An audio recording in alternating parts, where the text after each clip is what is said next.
Let me ask you a question.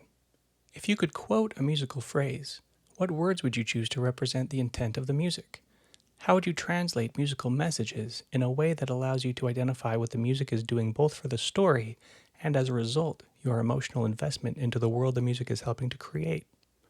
That's what this channel is about, an analysis of the maestros of our day and of days past. And if you saw my previous video about Gollum's song, you'll know that I have a huge crush on The Lord of the Rings.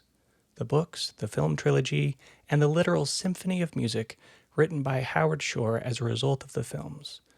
And thankfully, I've acquired the permission from all of our beloved Maestronomists to equip my boots of musical exploration once more and enjoy another stroll or two through Howard Shore's Middle-earth. And I invite you to do the same. So let's both take a minute to find some tea and a slice of lembas bread so we don't go hungry on our journey, and we'll be off.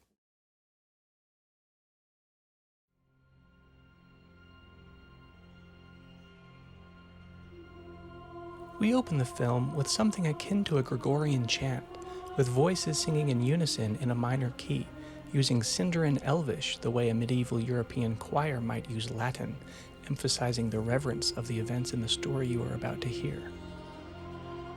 It uses a diminished scale, which reminds us of the exotic, mysterious nature of the elves. The words they are singing come from an Elvish poem written by Philippa Boyens, one of the screenwriters for the film trilogy, which roughly translates to, "Who enters here? Who brings to us this token of doom? That which has stood so long against the darkness will now fall."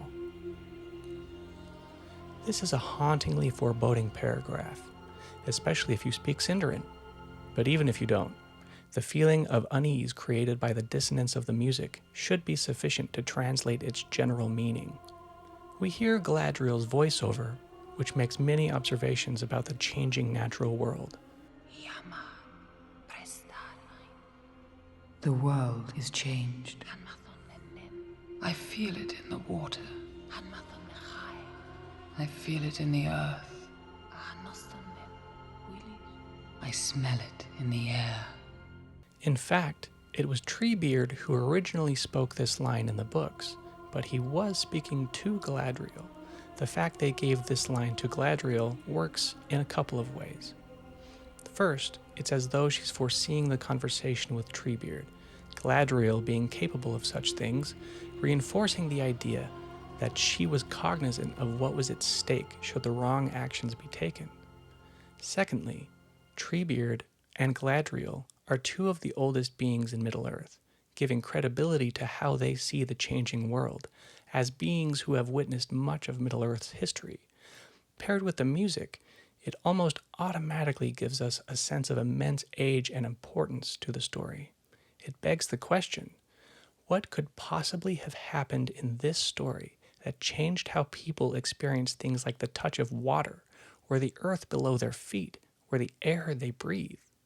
It sets the audience up to expect an enormous change of some kind, from the way things were to the way things are now as a result of the events in this story.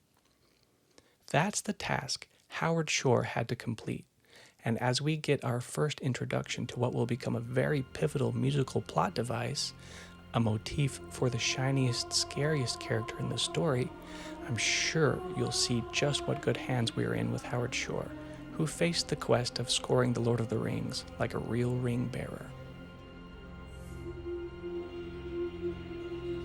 We get to hear the motif played out in full following Galadriel's mysterious opening monologue, which she ends with the fairly tragic line, "Much that once was is lost, for none now live who remember it."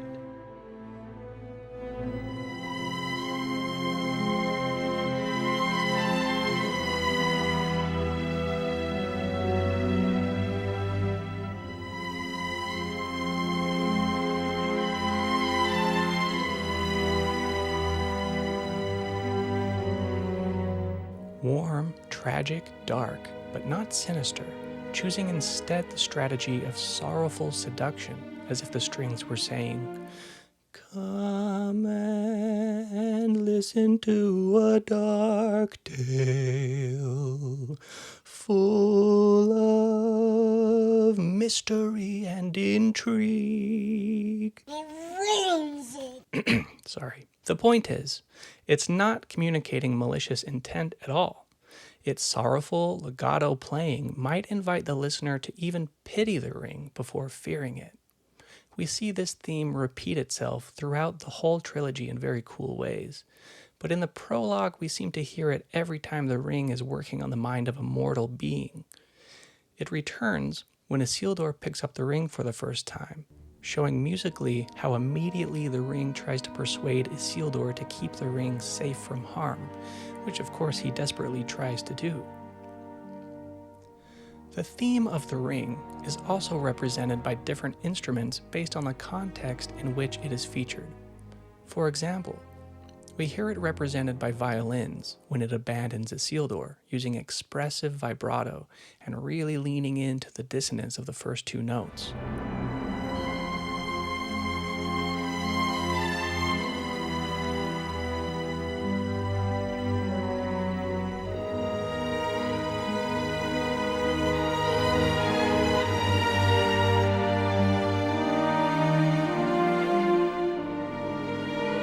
And then we hear it again when it's picked up by Bilbo, this time represented by an oboe, a much more subtle sound.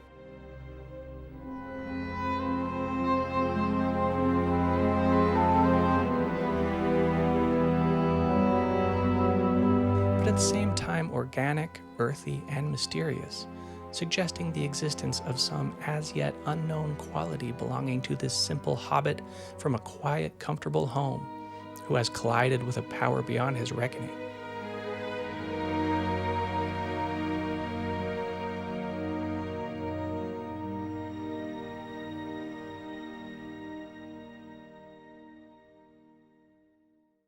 One of the things that impresses me most about the Lord of the Rings films in general is how effectively they are able to combine dark elements with light ones. There are about 7 million examples of this throughout the movies, and I will try to point out the big ones that stand out to me as we get to them. But the first one happens right at the beginning as we transition from the dark, opening prologue into the bright, colorful, idyllic Shire scene with Frodo happily reading a book in the woods, where we hear the orchestra play the first overtures of the Shire theme. It summarizes in music what the footage is showing us, that we have entered a much different place, whose inhabitants don't value power or glory, but a lifestyle of simplicity. The music reflects that as well, using a 1-4-5 structure, which never strays from the notes in the major scale, and in fact hardly moves from the major pentatonic scale, which is a scale with only 5 notes, making the theme entirely playable on a basic 6-note tin whistle, which creates a sense of humility about the Shire and about hobbits in general. That humility is seen in the solo violin as well, as it employs some timid, detached phrasing and playful grace notes.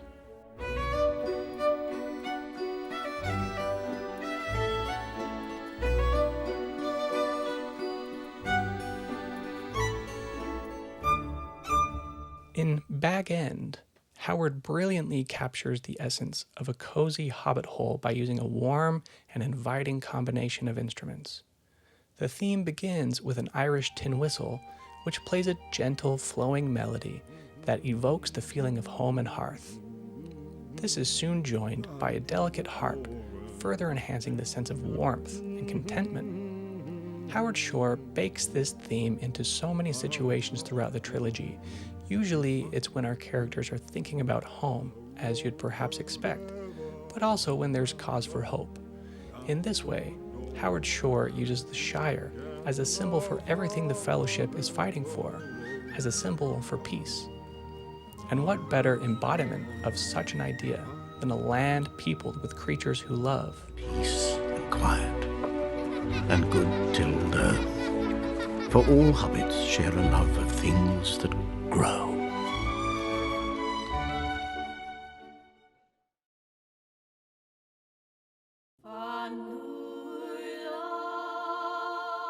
When it becomes clear that the ring cannot stay in the Shire, Gandalf sends Sam along with Frodo to take it to the Inn of the Prancing Pony, where Gandalf will meet them. On the way, Frodo and Sam stumble upon a hauntingly beautiful scene. Wood elves making their way to the Undying Lands. The Passing of the Elves theme is a piece of music which represents the beauty, wisdom, and ancient mystique of the Elvish race, as well as the fleeting nature of their presence in Middle-earth. The piece begins with the soft, whispering vocals of a female choir, which creates a sense of mystique and reverence for the elves. One of the most striking aspects of the Passing of the Elves is the use of layered vocals, which creates an impression of depth and complexity, much like the ancient and intricate history of the Elvish race. The melodies intertwine, ebbing and flowing like the threads of a rich tapestry, inviting the listener to lose themselves in the beauty and wonder of the Elvish world.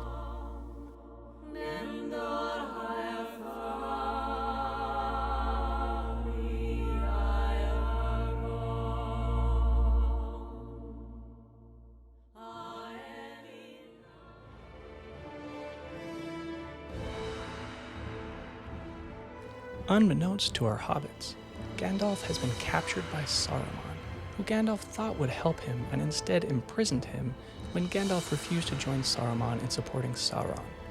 The Caverns of Isengard theme is an exceptional example of how Howard Shore expertly weaves contrasting musical elements to create a soundscape that reflects both the darkness and hope present in this scene.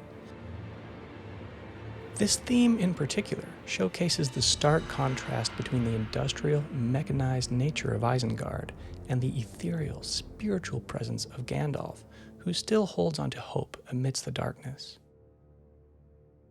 In the beginning, the Caverns of Isengard theme has a strong industrial sound, achieved through the use of heavy percussion, dissonant brass, and aggressive rhythms. The use of a 5/4 time signature in particular highlights the disjointed offness of Isengard. This harsh and chaotic atmosphere mirrors the relentless construction of Saruman's war machine and the destruction of nature in the name of power.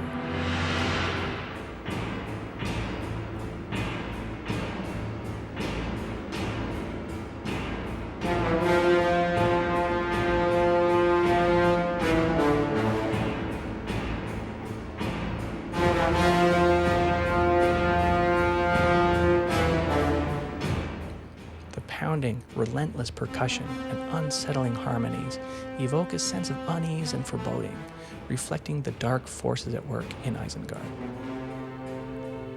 As the moth finds Gandalf, the music undergoes a dramatic transformation.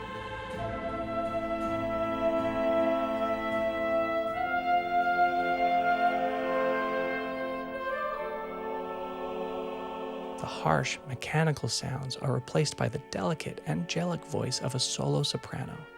The soprano's soaring melody stands in stark contrast to the industrial cacophony that preceded it, symbolizing the glimmer of hope and spiritual connection that Gandalf maintains even in the most hopeless of circumstances.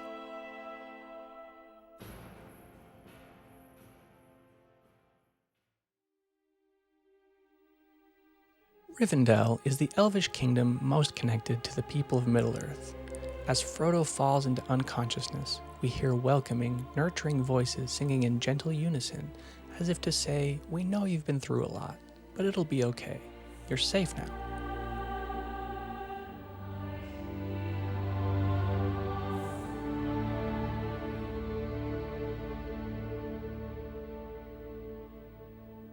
After taking time to wander, we hear the music employ more grandeur, telling us this is a place of immense importance.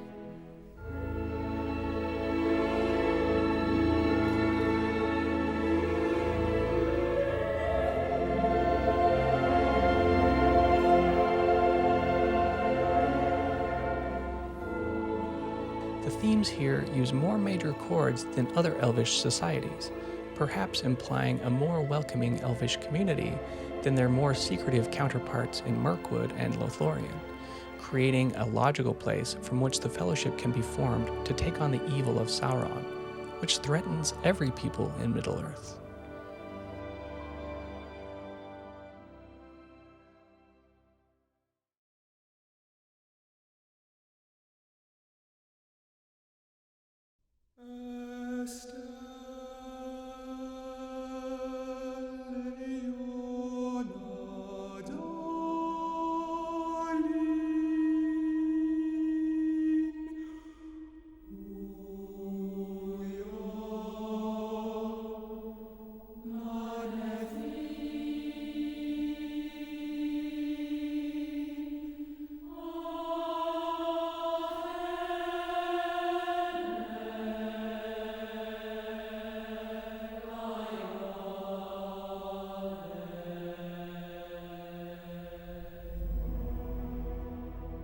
We hear these words sung as we see Aragorn paying respects to his deceased mother.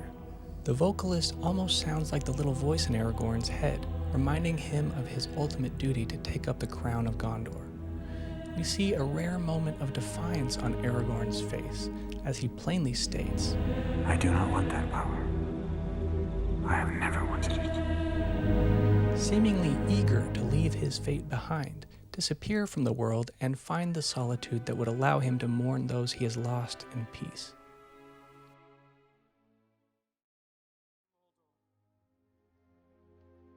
After Aragorn has a brief reunion with Arwen, and Frodo has a brief reunion with Goblin Bilbo, we see our heroes set off on their quest to destroy the ring as agreed upon by the Council of Elrond. As Gandalf shows Frodo which way to go, both metaphorically, I will help you bear this burden, Frodo Baggins. and literally, Mordor, Gandalf. Is it left or right? Left. we hear one last breath of the Shire theme, signifying that Frodo has been officially pushed into something larger than himself. Doug Adams, author of the music of the Lord of the Rings films, describes it like this. The Fellowship theme begins to swell within the orchestra's heart until, after a striking A major French horn statement of the Shire nestled amidst a piping trill of strings, Shore sets the Fellowship theme alight in the same key.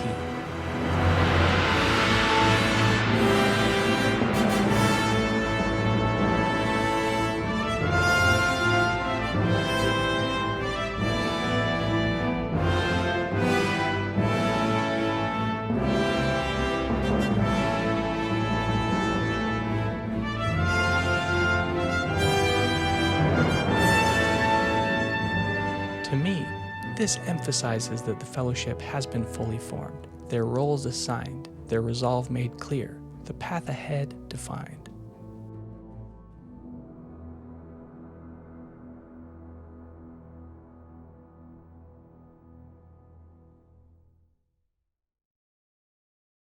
That path is soon revealed to be more of a challenge than the Fellowship anticipated, as they are pursued by Saruman's spies and nearly killed on the pass of Caradhras, forcing Frodo to insist the Fellowship take their chances underground. We will go through the mines. So be it. When they arrive in the mines of Moria, they discover the devastation the dwarves encountered years earlier before having to abandon Moria. But Gandalf, even in this bleak moment, chooses to share the importance of Dwarven history with the Fellowship, the music mirroring the grandeur and majesty of the society that lived and thrived here for centuries before being chased out by evil. This is one of my favorite musical sequences for what it does for the story. As Gandalf narrates, we hear a smattering of strings and horns, as though the dust kicked around by the Fellowship is unearthing a long-forgotten nobility and history, testifying to countless dwarvish lives having been spent in these halls celebrating their way of life, symbolized by the clear brass as it swells to provide a cohesive thematic motif, supported by male chorus, strings, and the thunderous timpani and basses. Behold, the great realm and dwarf city of Dwarrowdale.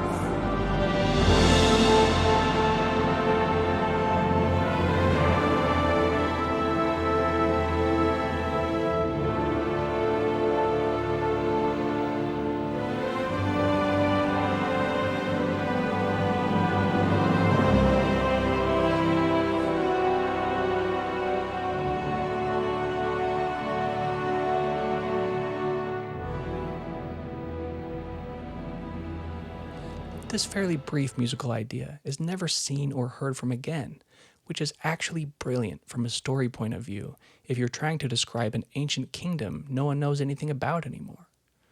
Yet it's still nuanced enough to give a feeling of historicity to Moria, a history, as we'll soon see, that Gandalf knows about all too well. The Fellowship has little time to marvel at what they've stumbled upon, however, and Gandalf's worst fears appear to be on the verge of being realized, as he plainly lays out the plan. The score becomes frantic as the Fellowship are pursued by the Balrog. We then hear Howard use some combinations of singing and chanting to create the urgent feeling present in the scene. Listen to Howard talk about this choice himself in a behind-the-scenes interview with him from 2001. And they're singing in this ancient Dwarvish language. So these 60 guys, chanting these Dwarvish verses.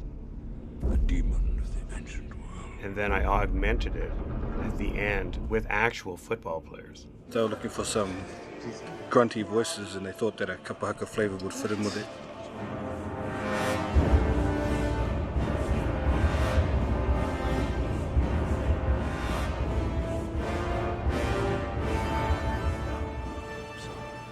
As they approach the bridge of Khazad-dûm, we hear a very satisfying reprisal of the Fellowship theme as their resolve is set to escape the mine.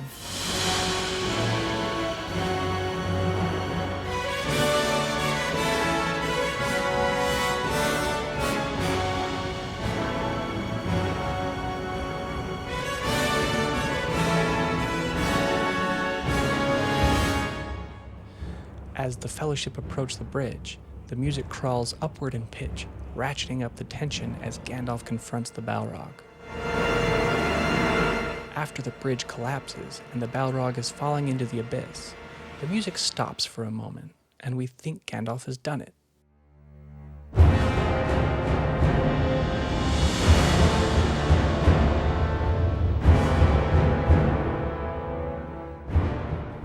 Then the Balrog's whip catches Gandalf's leg and he's brought to the edge of the bridge, where he has one final message for the Fellowship. Fly, you fools! He then falls himself, leaving Frodo and the Fellowship to absorb the loss of their greatest leader and mentor.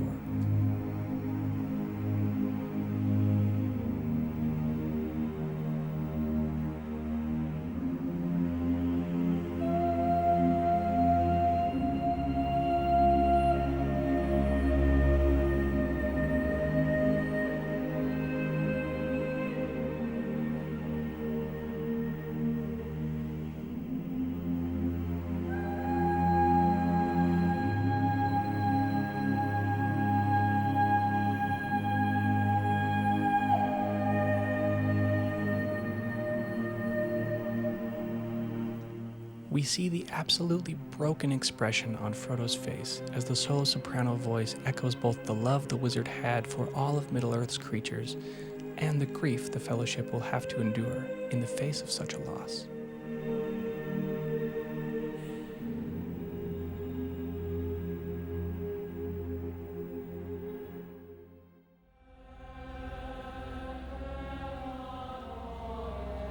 As the initial shock of losing Gandalf begins to pass, the Fellowship is directed by Aragorn into the nearby woods of Lothlorien, another Elvish realm.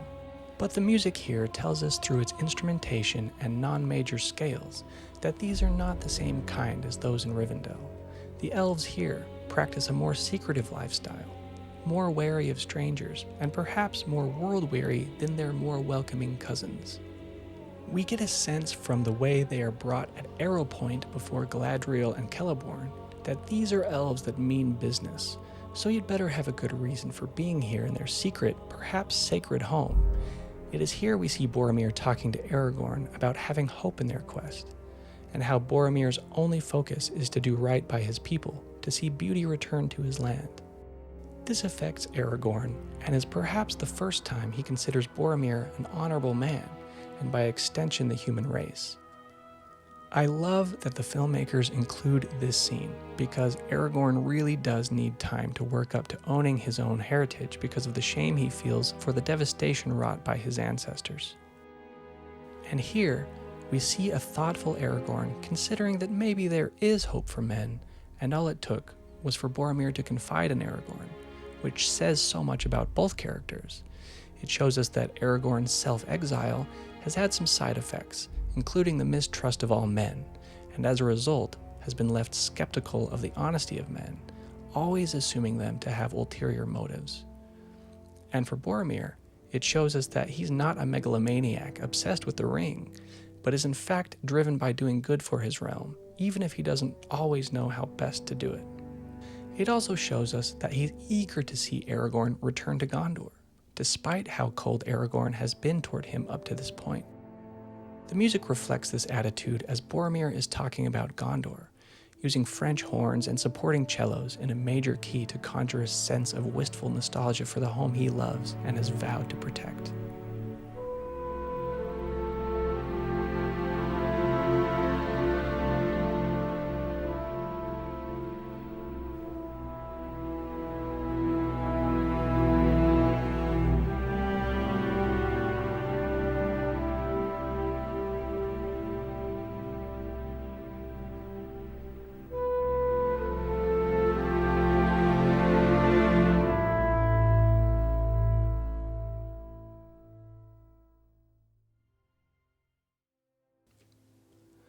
After the Fellowship leaves Lothlorien, we see them set up camp on the banks of Amon Hen.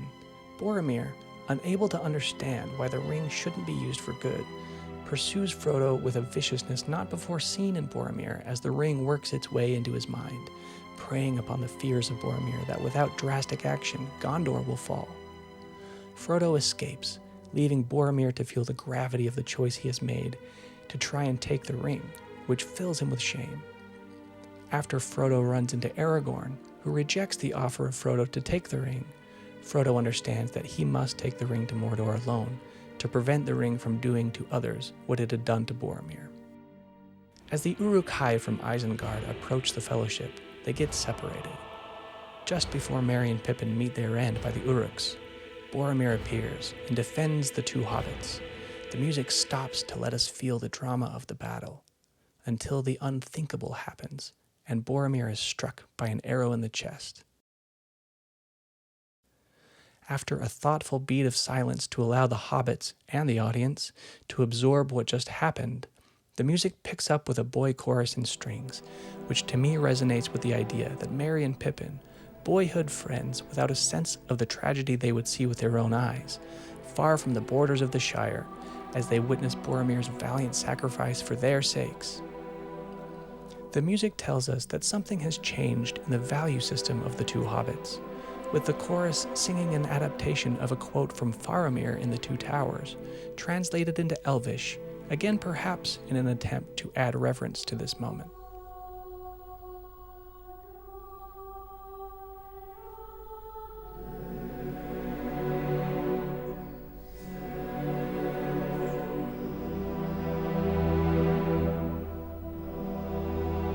If we accept that the boy chorus in the song is indeed representative of Merry and Pippin's perspective on the events in the story at this particular moment, then the words that are sung fit perfectly for how the hobbits view the importance of protecting their homeland, the Shire. I also love the fact the words come from Faramir, who loved Boromir as much as he did, and who respected Boromir's ability to defend his homeland above all others.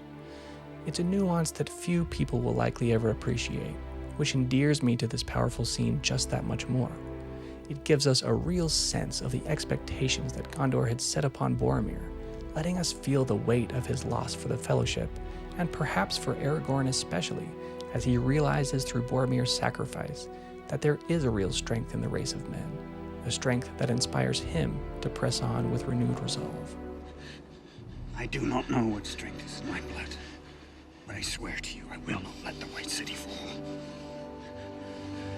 Nor our people fail. Our people. Our people.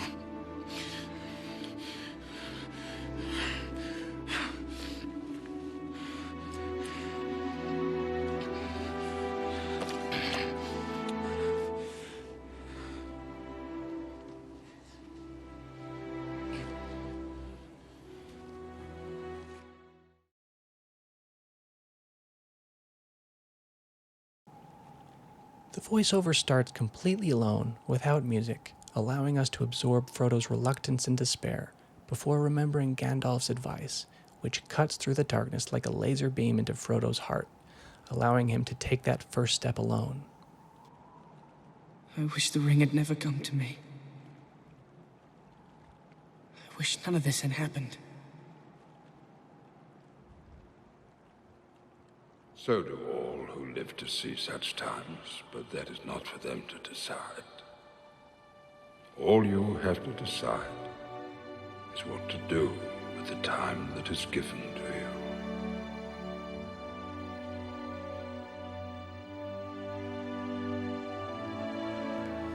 But he, of course, isn't alone for long. Upon learning Frodo intends to take the ring by himself, Sam rushes into the river, signaling to Frodo that to Sam, the quest to stay with Frodo is as important to him as destroying the ring is to Frodo. We hear the strings playing upward patterns, perhaps to reference the will of Sam to get to Frodo, a note up to represent a closer step to him, a note down to represent the struggle of the water pushing and pulling against him. We hear that downward pull represented by the cellos as he starts to get overtaken by the river, until at last, Frodo's hand reaches Sam's. The French horns play a hopeful sound as their grip tightens, cementing for the audience the bond these two characters share, and the lengths they're willing to go to ensure the other's safety.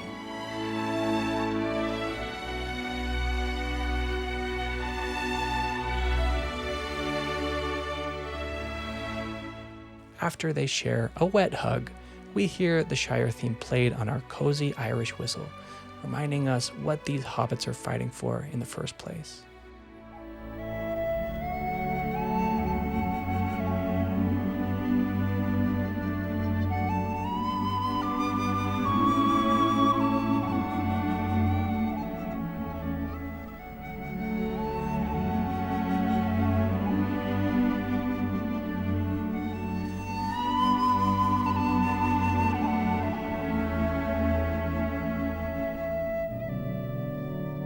At the same time, the loyalty to the cause is being questioned by the remaining members. But Aragorn, having developed a sense of his strength from 1, turning down the ring when Frodo offered it, thinking his bloodline wasn't capable of such self-mastery, and 2, the promise he made to Boromir to defend the White City. Leave all that can be spared behind. We travel light. Let us hunt some orc.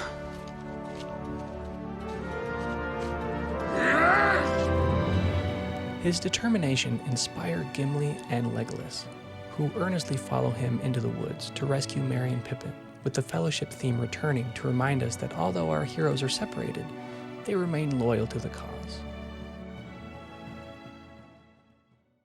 May it be an evening star shines down upon you.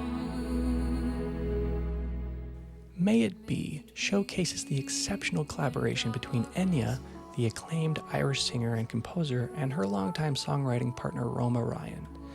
This piece serves as a fitting conclusion to the first film in the trilogy and offers a glimmer of hope as the Fellowship embarks on their perilous journey.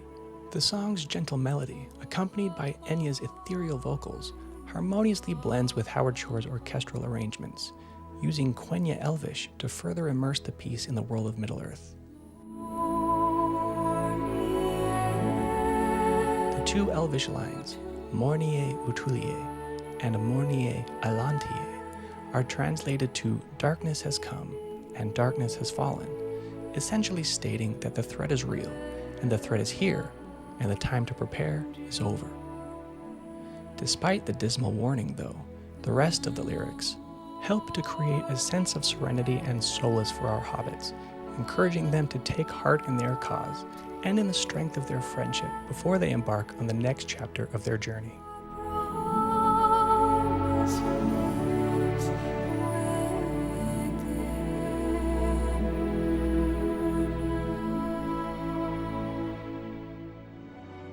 Sam. I'm glad you're with me.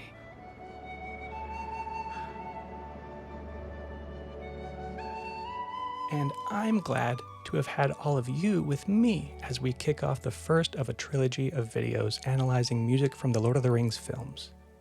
If you like this one, why not get a sneak peek at some of the things I'll be talking about in the next video about the Two Towers? And if you'd like to join the Discord and just chat about music, movies, games, upcoming video ideas, or whatever, feel free to come on down. I've also recently created a Patreon, which has perks like having your name in the credits, a free educational course on piano improvisation, and early access to all videos. Thanks again for watching, and I'll see you all in Helm's Deep.